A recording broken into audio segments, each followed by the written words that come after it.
statistically improbable things have to come about through an orderly, comprehensible process. Evolution by natural selection is, I think, the only such process, ultimately, that we know that's capable of doing that. So I wouldn't like to say that evolution by natural selection has got to be going on any planet in the universe where there is life. But something equivalent to it has got to be going on, such that simplicity builds up into complexity by a comprehensible process. You cannot just say, oh, complexity just happened.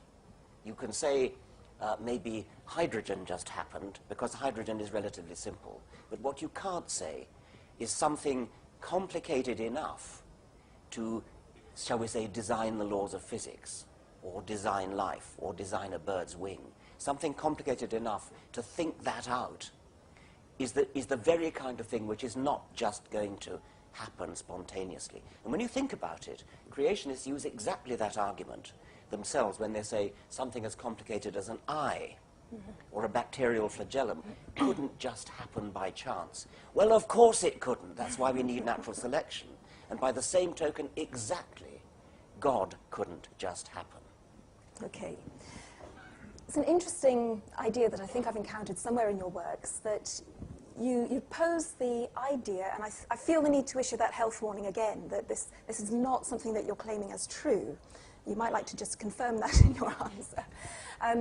That it's possible that elsewhere in the universe, beings could have evolved to such an extent that they might even appear godlike to us if we were ever to encounter them. Yes, I mean, when I say I don't believe in God, somebody might say to me, well, how do you know there's not some superlatively complicated and intelligent godlike being orbiting Alpha Centauri, who would be so obviously godlike that were we ever to meet this character or those characters, we would fall on our knees and worship them.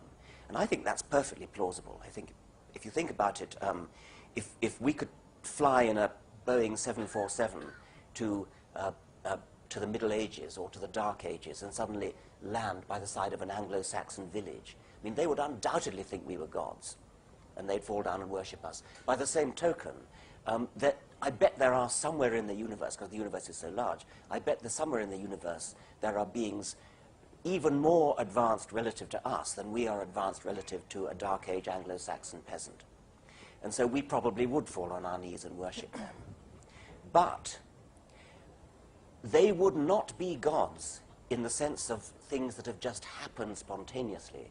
They themselves would have had to have come into existence via either evolution or something like evolution, which has the same property of building up complexity step by step through slow, gradual degrees from primordial simplicity.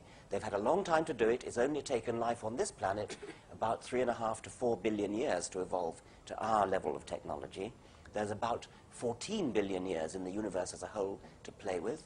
And so there's been plenty of time for superior technologies to develop. They might well be godlike, but they would not be gods in the sense that they would not have been there from the start.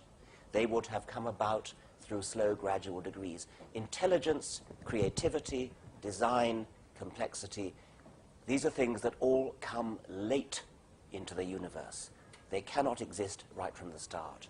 And could alien advanced beings of that kind possibly have created life on Earth? Well, this is a speculation that actually the great Francis Crick mentioned, I think somewhat tongue-in-cheek. At the end of one of his books, he talked about an idea that he and his colleague Leslie Orgel had called directed panspermia.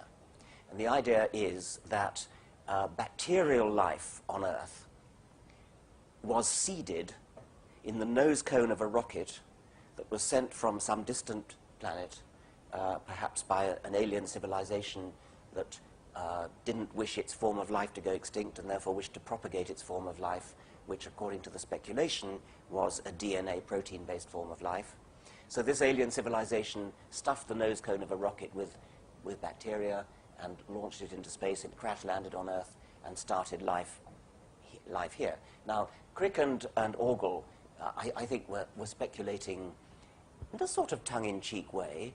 They were acknowledging that the origin of life on this planet is a very difficult problem that hasn't been solved. Leslie Orgel himself is one of the leading workers on that topic.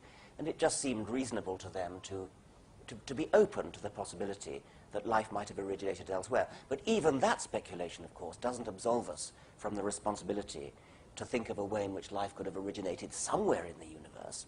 It just gives rather more time. It gives us 14 billion years rather than only 4 billion years for that to happen. Actually, it's not 4 billion because, of course, life originated sometime before we see the first bacterial fossils, which is about 3.5 billion years. And Earth itself is only 4.6 billion years old. But you're not suggesting, are you, that that actually is how No, it I don't is? believe that for a moment. I mean, I think life did originate on this planet, and we have a responsibility to try to think out how. But I don't think we need to resort to such a outlandish hypothesis as directed panspermia, but it's up to us, to all scientists, to be open-minded.